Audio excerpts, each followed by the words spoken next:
quelque chose s'est produit à la frontière libanaise que l'armée israélienne n'avait pas vu venir.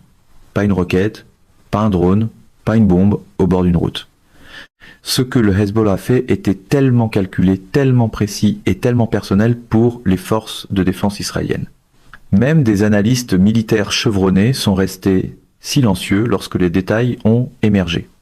Et Netanyahou, lui, a été pris complètement au dépourvu. C'était pas le Hezbollah que le monde croyait comprendre. C'était autre chose.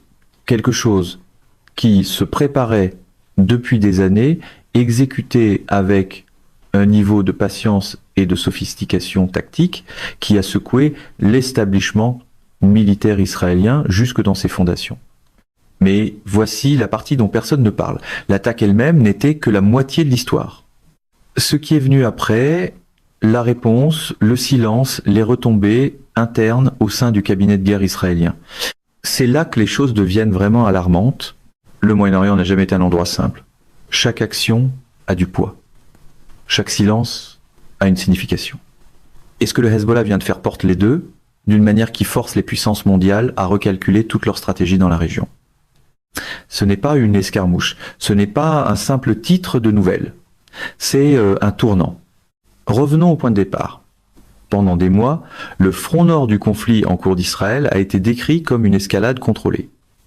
Une expression utilisée par des porte-paroles militaires et des analystes diplomatiques suggérait quelque chose de maîtrisé, quelque chose de prévisible, quelque chose dont les deux camps comprenaient les règles. Mais le Hezbollah n'a jamais joué selon ces règles. Pendant que les caméras du monde restaient braquées sur Gaza, pendant que les manchettes internationales suivaient les échanges incessants dans le sud, le Hezbollah faisait quelque chose que presque aucune agence de renseignement n'avait pleinement anticipé.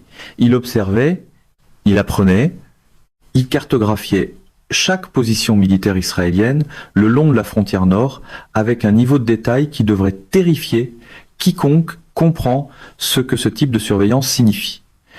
Le Hezbollah faisait opérer des unités d'observation profondément à l'intérieur du territoire libanais en utilisant un réseau de structures civiles, de points d'observation sur les collines et de canaux de communication souterrains pour construire ce que des experts militaires décriraient plus tard comme une carte de renseignement vivante des déploiements de l'armée israélienne dans le nord. Chaque patrouille, chaque changement de quart, chaque angle mort, ils savaient tout et ils ont attendu. Cette patience est ce qui rend cette histoire différente de toute autre confrontation entre ces deux forces. Parce que le Hezbollah n'a pas frappé au moment où Israël s'y attendait. Il n'a pas frappé lorsque les tensions étaient au plus haut. Il n'a pas frappé lorsque le monde entier regardait la frontière. Il a frappé dans un moment de calme calculé. Et c'est précisément ce qui l'a rendu si dévastateur. Pour comprendre ce qui s'est passé, il faut comprendre ce qu'est réellement le Hezbollah en 2025. Pas la version décrite dans des briefings dépassés, pas la version d'il y a 2 décennies, lorsqu'il était principalement perçu comme un groupe militant libanais appuyé par l'Iran avec quelques milliers de combattants. Le Hezbollah qui opère aujourd'hui est quelque chose de fondamentalement différent. Après des années à combattre aux côtés des forces du gouvernement syrien pendant la guerre civile syrienne, le Hezbollah s'est transformé. Ses combattants ont acquis une vraie expérience du champ de bataille. Pas seulement l'expérience des embuscades de guérilla et des bombes au bord des routes, même s'ils ont gardé cela aussi, mais l'expérience des opérations militaires coordonnées, du combat urbain, des tactiques de siège, de la guerre électronique, de la tromperie stratégique. Ils sont revenus de Syrie comme une organisation différente et l'Iran s'est assuré qu'ils reviennent équipés. Au fil de plusieurs années, le flux d'armes venant d'Iran, passant par la Syrie pour entrer au Liban, a transformé l'arsenal du Hezbollah en quelque chose qui empêche les planificateurs de la défense israélienne de dormir, missiles à guidage de précision, systèmes anti-chars capables de vaincre des blindages modernes, drones capables de transporter des charges explosives, et une infrastructure souterraine de tunnels et de bunkers si vaste qu'elle fonctionne presque comme un deuxième pays sous le pays réel qu'est le Liban. Le renseignement israélien avait suivi une grande partie de tout cela. Ils avaient frappé des convois d'armes, ils avaient ciblé des figures importantes, ils avaient mené des centaines de frappes aériennes en Syrie pour ralentir le transfert d'armes avancées. Ils n'ont pas pu tout arrêter et le Hezbollah avait été assez patient pour enterrer ce qu'il avait littéralement sous terre en attendant le moment où cela compterait le plus. Ce moment est arrivé, voici ce qui s'est passé et pourquoi son ampleur a pris l'armée israélienne complètement au dépourvu. Le Hezbollah a lancé ce qui semblait d'abord être un barrage standard. Des roquettes vers les communautés israéliennes du Nord. Des missiles anti-chars contre des positions connues de l'armée israélienne, de l'activité de drone le long de la clôture frontalière, toutes des choses qui s'étaient déjà produites. Toutes des choses que les systèmes de défense aérienne israéliens et les unités d'intervention rapide étaient prêts à gérer. Mais c'était pas un barrage standard, c'était une diversion. Pendant que les forces israéliennes répondaient à ce qu'elles croyaient être l'attaque principale, les batteries du dôme de fer suivaient les projectiles. Les unités terrestres se déplaçaient vers des positions défensives et pendant ce temps, le Hezbollah a activé une opération complètement distincte, planifiée dans le silence depuis très longtemps. Une unité spécialisée du Hezbollah, opérant par une route sur laquelle les forces israéliennes n'avaient pas une visibilité complète, s'est déplacée vers une position qui aurait dû être l'une des zones les plus protégées du front nord. Ce qui s'est passé ensuite est la partie qui a stupéfié les responsables militaires des deux côtés. L'unité n'a pas seulement attaqué, elle a extrait du renseignement en temps réel, exploité une faille de communication dont les forces israéliennes ignoraient l'existence et causé un niveau de perturbation opérationnelle qui a forcé l'armée israélienne à suspendre temporairement l'activité coordonnée dans ce secteur. Ce n'était pas un coup chanceux, c'était une opération répétée, préplanifiée, exécutée chirurgicalement, qui a exposé une vulnérabilité dans la manière dont Israël avait organisé la posture défensive nord de l'armée israélienne. Et les gens à l'intérieur de l'établissement de la défense israélienne ont immédiatement compris ce que cela signifiait. Cela signifiait que le Hezbollah avait été dans leur planification, pas littéralement, mais opérationnellement. Cela signifiait qu'il avait étudié les procédures israéliennes assez longtemps pour savoir exactement où se trouvaient les failles. Cela signifiait que, peu importe ce que l'armée israélienne pensait savoir des capacités actuelles du Hezbollah, la réalité était nettement plus avancée. Netanyahou a été briefé immédiatement et, selon tous les récits disponibles, le briefing ne s'est pas bien passé. Il existe une tension au sein du cabinet de guerre israélien depuis des mois que le public n'a perçu qu'à travers des déclarations qui ont fuité et des démentis soigneusement formulés. D'un côté, il y a ceux qui croient qu'Israël doit répondre à chaque provocation du Hezbollah par une force écrasante afin de maintenir la dissuasion. De l'autre, il y a des voix qui avertissent qu'une escalade complète sur le front nord, alors que l'opération à Gaza se poursuit encore, étirerait l'armée israélienne d'une façon qui crée un risque stratégique sérieux. Cette attaque est tombée directement au milieu de ce débat et l'a ravivé avec une férocité que les initiés décrivent comme différente de tout ce qui a été vu récemment. Netanyahou, dont la survie politique est depuis longtemps liée à la projection de force, s'est retrouvé devant un moment où la force qu'il devait projeter était soudainement remise en question. Parce que voici la vérité inconfortable révélée par cette attaque. Israël fonctionnait selon une hypothèse précise à propos du front nord. L'hypothèse était que le Hezbollah comprenait les conséquences du franchissement de certains seuils et calculerait ses actions en conséquence. L'hypothèse était que l'influence iranienne, combinée à la fragilité politique et économique du Liban, empêcherait le Hezbollah de s'engager dans une opération véritablement escalatoire. Cette hypothèse vient d'encaisser un coup très sérieux. Le Hezbollah a franchi un seuil et il l'a fait d'une manière conçue pour maximiser l'embarras d'Israël tout en minimisant le type d'événement à perte massive qui aurait immédiatement forcé une réponse israélienne écrasante. Ce calibrage était délibéré, c'est ce qui le rend si alarmant. Parce qu'un Hezbollah qui sait exactement jusqu'où il peut aller sans déclencher une guerre totale est un Hezbollah qui opère à un très haut niveau stratégique. C'est un Hezbollah qui ne réagit pas de manière émotionnelle. Il planifie rationnellement, froidement, avec un objectif à long terme en tête. Et cet objectif devient plus clair de jour en jour. Mais avant d'y arriver, il faut parler de la dimension humaine de ce qui s'est passé. Parce que, au-delà de la stratégie et de la géopolitique, il y avait des soldats israéliens pris dans quelque chose auquel ils n'étaient pas préparés. Il y avait des familles dans le nord d'Israël qui ont passé une autre nuit dans les abris. Il y avait des civils libanais qui vivaient dans l'ombre de ce qu'ils savaient pouvoir devenir un conflit apocalyptique si la prochaine décision était prise de manière incorrecte. Le coût humain de cette confrontation n'est pas abstrait. Il n'est pas théorique. Il se paie en temps réel par de vraies personnes des deux côtés d'une frontière trempée dans le sang depuis des décennies. Et les décisions prises en ce moment dans des salles de guerre, des bureaux gouvernementaux et des canaux discrets entre puissances mondiales détermineront combien de ce coût devra encore être payé. Parlons maintenant de ce que la plupart des gens manquent complètement. L'attaque n'était pas seulement une opération militaire, c'était un message. Et ce message s'adressait précisément à un public très particulier. Pas au public israélien, pas aux médias internationaux, pas même directement à Netanyahou. Le message s'adressait aux États-Unis. Voici pourquoi cela compte. Depuis des mois, des responsables américains mènent une activité diplomatique discrète mais intense, conçue pour empêcher le front libanais d'exploser en une guerre régionale totale. Les États-Unis ont maintenu d'importants moyens militaires dans la région. Groupes aéronavals, forces terrestres, capacités de défense aérienne, non pas pour combattre le Hezbollah, mais pour signaler à l'Iran et à ses groupes mandataires que l'escalade a un prix. Cette stratégie de signalement repose sur une hypothèse précise. L'hypothèse est que le Hezbollah respecte suffisamment la dissuasion américaine pour s'abstenir d'opérations qui forceraient une réponse directe des États-Unis.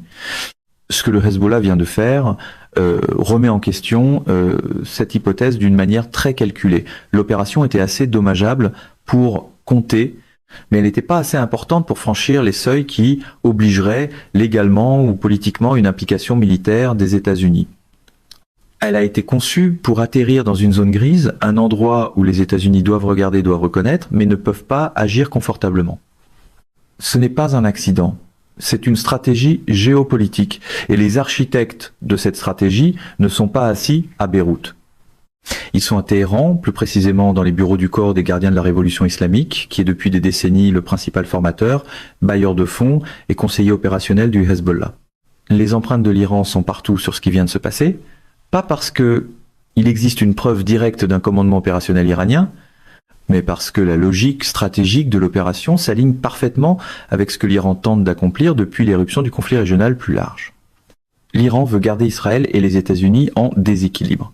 Il veut épuiser les ressources militaires israéliennes sur plusieurs fronts simultanément.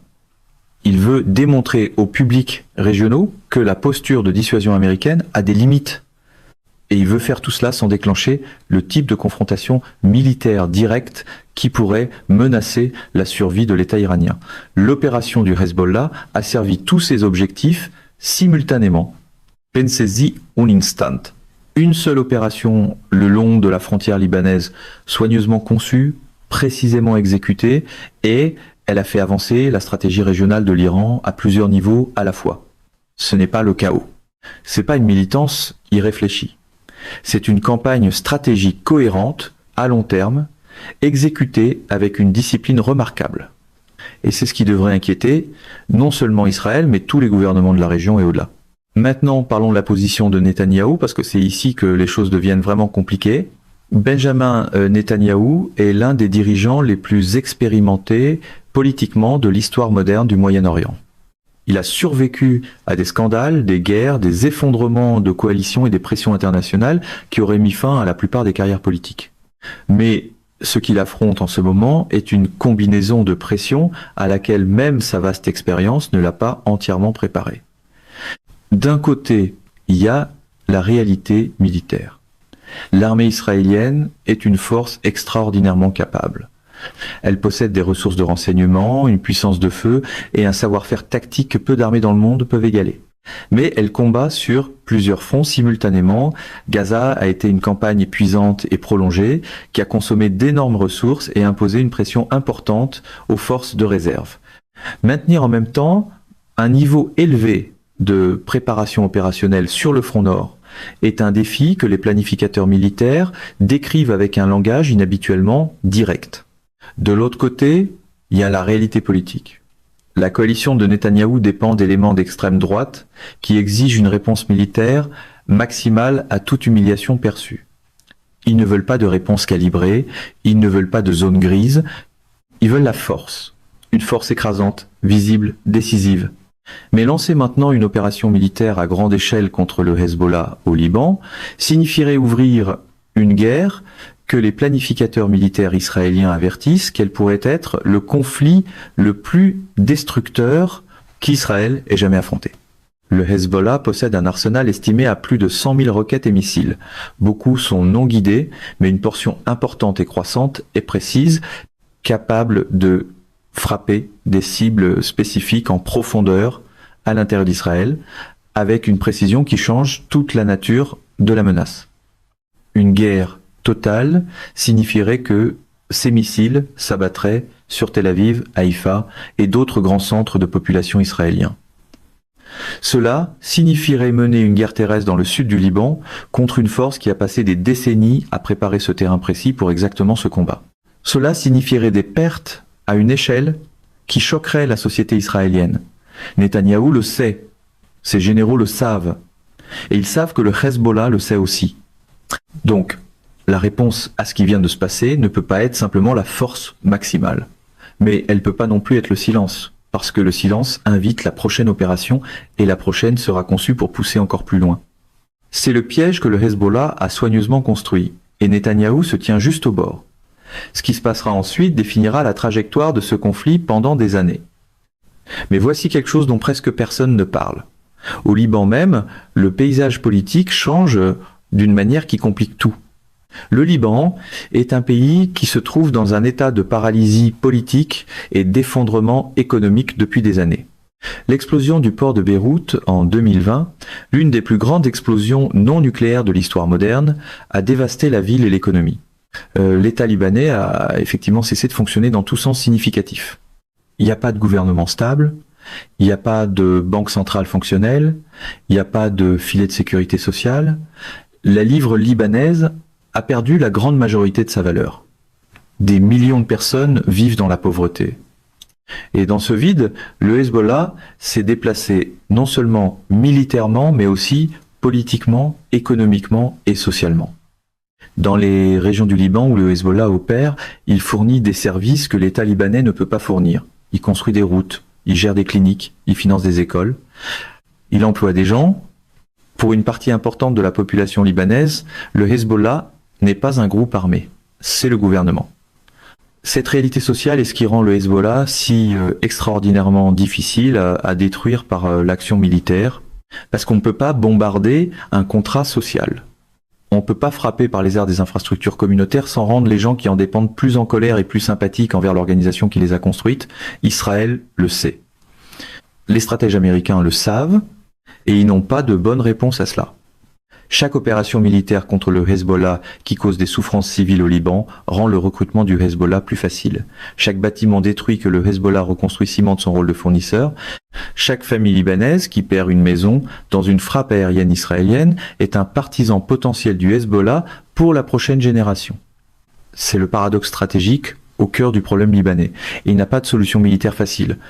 Pendant ce temps, l'horloge tourne sur un tout autre front. La communauté internationale observe la situation avec un niveau d'alarme qui ne se traduit pas pleinement dans les déclarations publiques. À huis clos, des responsables américains, français et saoudiens sont en communication intensive pour tenter d'empêcher la situation au Liban de devenir une catastrophe. La France a un lien historique particulier avec le Liban, ce qui est en fait l'un des acteurs diplomatiques les plus actifs. Des responsables français font la navette entre Beyrouth, Tel Aviv et Washington, en essayant de construire un cadre diplomatique qui pourrait réduire le niveau de menace sans exiger qu'Israël ou le Hezbollah fassent des concessions qu'ils ne sont pas prêts à faire publiquement. Le rôle de l'Arabie saoudite est moins visible, mais potentiellement plus important. Le Royaume a traversé une évolution diplomatique remarquable ces dernières années, normalisant ses relations avec l'Iran, se retirant de sa position au Yémen et tentant de stabiliser les dynamiques régionales d'une manière qui sert les intérêts économiques saoudiens dans une époque d'après-boom pétrolier. Les Saoudiens ne veulent pas d'une guerre au Liban. Une guerre au Liban déstabiliserait toute la Méditerranée orientale, ferait grimper les prix mondiaux du pétrole, provoquerait des flux massifs de réfugiés et créerait exactement le type de chaos régional qui fait fuir les investissements étrangers que l'Arabie saoudite tente désespérément d'attirer. Mais la capacité de l'Arabie saoudite à influencer le Hezbollah est limitée. Son influence passe par l'Iran, Et le calcul de l'Iran en ce moment est que la pression continue sur Israël par son réseau de groupes mandataires est stratégiquement bénéfique. Ce qui nous amène à la question que tout le monde pose, mais à laquelle personne n'a de réponse claire. Que veut réellement le Hezbollah? La réponse de surface est l'élimination d'Israël. C'est la position idéologique déclarée, mais les positions idéologiques et les objectifs stratégiques sont souvent des choses très différentes. Et le Hezbollah a montré qu'il était une organisation capable d'un pragmatisme considérable lorsque cela sert ses intérêts. Ce que le Hezbollah veut maintenant en termes opérationnels pratiques, c'est rester pertinent. Il veut démontrer qu'il est une force militaire capable et fonctionnelle à un moment où le Hamas, son allié idéologique à Gaza, a subi d'énormes dommages. Il veut montrer à l'Iran que son investissement dans les capacités du Hezbollah en valait la peine. Il veut montrer au public libanais qu'il peut défier Israël sans faire tomber tout le poids de la puissance militaire israélienne sur le Liban. Et l'opération qu'il vient de mener a servi chacun de ses objectifs. Le Hezbollah a remporté un succès tactique important. Il a embarrassé l'armée israélienne, il a exposé une vulnérabilité, il a démontré des capacités qu'Israël ne savait pas pleinement qu'il possédait, et il a fait tout cela sans franchir un seuil qui justifierait politiquement ou légalement une riposte israélienne massive. C'est pas un petit exploit. C'est une opération militaire et politique sophistiquée selon n'importe quelle mesure objective. Et cela soulève une question qui devrait réellement troubler tout analyste sérieux de ce conflit. Si le Hezbollah peut faire cela maintenant, que peut-il faire ensuite? Parce que cette opération n'était pas un acte isolé. C'était une démonstration, une preuve de concept, un signal à Israël, aux États-Unis, à l'Iran et au reste du monde que les capacités du Hezbollah ont atteint un niveau qui change l'équation stratégique dans la région. La prochaine opération sera conçue pour s'appuyer sur celle-ci, pour pousser plus loin dans la zone grise, pour tester le prochain seuil, pour recueillir plus de renseignements, exposer plus de vulnérabilités et continuer à bâtir l'image opérationnelle que le Hezbollah construit depuis des années, à moins que quelque chose change fondamentalement. Et c'est là que l'histoire arrive à son point le plus dangereux et le plus incertain. La situation pourrait évoluer de plusieurs façons. Aucune n'est simple, aucune n'est garantie. Et certaines mènent vers des endroits que les dirigeants régionaux cherchent désespérément à éviter. La première possibilité est la poursuite de l'escalade contrôlée. Les deux camps continuent d'échanger des coups sous le seuil d'une guerre totale. Israël mène des frappes ciblées contre l'infrastructure et le personnel du Hezbollah. Le Hezbollah continue de sonder les défenses israéliennes avec des opérations de plus en plus sophistiquées. Les populations civiles des deux côtés de la frontière continuent de vivre dans un état de menace constante. C'est la trajectoire actuelle. Elle est insoutenable à long terme, mais c'est la voie par défaut si rien ne change. La deuxième possibilité est une percée diplomatique. Une certaine combinaison de pression américaine, de médiation saoudienne et d'évolution politique libanaise crée un cadre qui réduit la température sur le front nord. Cela exigerait probablement que le Hezbollah retire ses forces de la frontière et que Israël offre une forme de concession politique peut être liée à un territoire disputé ou à des échanges de prisonniers. C'est ce vers quoi les diplomates travaillent. Mais l'écart entre les deux camps est énorme et le déficit de confiance est presque total. La troisième possibilité est celle que personne ne veut dire à voix haute. Une guerre totale déclenchée, non pas par une décision délibérée, mais par une erreur de calcul, par une opération qui va plus loin que prévu, par une riposte qui franchit une ligne, par un échec du renseignement qui mène à une action impossible à annuler. Les historiens militaires vous diront que la plupart des grandes guerres de l'ère moderne n'ont pas commencé parce que des dirigeants avaient décidé qu'ils voulaient la guerre. Elles ont commencé parce que des dirigeants ont pris des décisions dans des conditions d'incertitude et de pression temporelle qui ont enchaîné des conséquences que personne n'avait pleinement anticipées. Les conditions à la frontière entre le Liban et Israël, en ce moment, réunissent tous les ingrédients de ce type d'erreur de calcul catastrophique. Et l'opération que le Hezbollah vient de mener a rapproché les pièces d'un pas critique de ce bord Netanyahou subit des pressions pour répondre avec assez de force afin de maintenir la dissuasion, mais pas avec une force telle qu'elle déclencherait une guerre plus large. Ses conseillers militaires lui donnent des options qui comportent toutes de graves risques.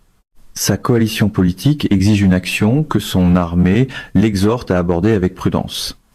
Ses alliés internationaux, particulièrement les États-Unis, envoient des signaux conçus autant pour le retenir que pour le soutenir. Et le Hezbollah regarde tout cela, calcule, attend la réponse, se prépare à tout ce qui viendra ensuite. C'est le moment. C'est le point d'inflexion que de futurs historiens pourraient regarder comme le moment où la crise libanaise a soit trouvé une porte de sortie, soit accéléré vers quelque chose de catastrophique. Mais il y a une autre dimension à cette histoire qui n'a pas été pleinement abordée, une autre couche qui change la manière de comprendre tout ce qui se passe. Les gens, parce que sous toute la stratégie, la géopolitique, les capacités militaires et les calculs politiques, il y a des êtres humains qui vivent tout cela.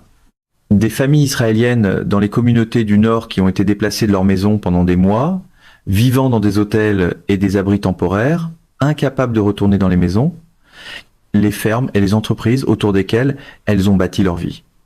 Des enfants qui ont grandi avec le son des sirènes de roquettes comme élément normal de l'existence. Des personnes âgées qui ont survécu aux guerres précédentes du Liban et qui savent exactement ce que la prochaine pourrait apporter. Et de l'autre côté de la frontière, des familles libanaises qui existent dans un pays qui s'est effondré autour d'elles, qui sont prises entre une organisation militante qui gouverne leur communauté et une armée israélienne qui tiendra tout leur pays responsable de ce que cette organisation fait. Des gens qui n'ont pas choisi ce conflit, qui n'ont pas voté pour cette confrontation, qui veulent simplement vivre sans peur. La tragédie de ce qui se passe n'est pas seulement la complexité géopolitique. C'est le coût humain que cette complexité obscurcit. Et ce coût continue d'augmenter chaque jour qu'une résolution reste hors de portée. Alors, voici où nous en sommes. Le Hezbollah a mené une opération d'une sophistication tactique stupéfiante qui a exposé des vulnérabilités dans la posture défensive nord d'Israël, dont Israël ignorait l'existence. Il l'a fait d'une manière qui évitait délibérément de franchir le seuil d'une guerre totale tout en maximisant l'impact stratégique. Il a envoyé un message à Israël, aux États-Unis et à la région. Ses capacités ont évolué au-delà de ce que la plupart des analystes avaient publiquement estimé. Netanyahou fait face à une série de choix qui ne comportent aucune bonne option. Chaque voie possible comporte de graves risques. Les pressions politiques qui poussent vers l'escalade et les réalités militaires qui appellent à la prudence tirent simultanément dans des directions opposées. La voie diplomatique existe, mais elle reste fragile et insuffisamment soutenue, et elle avance contre la montre. Et les civils des deux côtés de la frontière continuent de payer le prix de décisions qu'ils n'ont pas prises et qu'ils ne peuvent pas contrôler. La question qui plane au-dessus de tout cela, la question à laquelle personne dans aucun gouvernement, aucune armée ou aucune agence de renseignement ne peut répondre avec confiance, est celle-ci: que se passe-t-il ensuite? Est-ce que cela devient le moment qui force enfin un règlement de compte, une entente négociée qui ramène les deux camps loin du bord, ou est-ce que la prochaine opération du Hezbollah poussera les choses au-delà du point de non-retour? Voici ce que nous savons avec certitude. Les règles de ce conflit viennent de changer. Quels que soient les calculs avant cette opération, ils doivent maintenant être recalculés. Les capacités que le Hezbollah vient de démontrer signifient qu'Israël ne peut pas continuer à opérer sur le front nord avec les mêmes hypothèses qu'auparavant. Et le Hezbollah le sait, c'est exactement pour cela qu'il a mené l'opération de cette manière. Le message n'a pas seulement été envoyé, il a été reçu. Ce qu'Israël fera de ce message, ce que Netanyahou décidera dans les heures et les jours à venir, déterminera si ce chapitre de l'histoire sans fin du Moyen-Orient se termine par un pas prudent en arrière, loin de l'abîme, ou par un dernier pas irréversible vers celui-ci. Le monde regarde. Et pour la première fois depuis longtemps, personne n'est entièrement certain de ce qui vient ensuite. Mesdames et messieurs, notre émission d'aujourd'hui s'arrête ici. Nous vous invitons à partager votre avis personnel dans la section des commentaires ci-dessous. Perspective politique vous salue et vous donne rendez-vous très bientôt.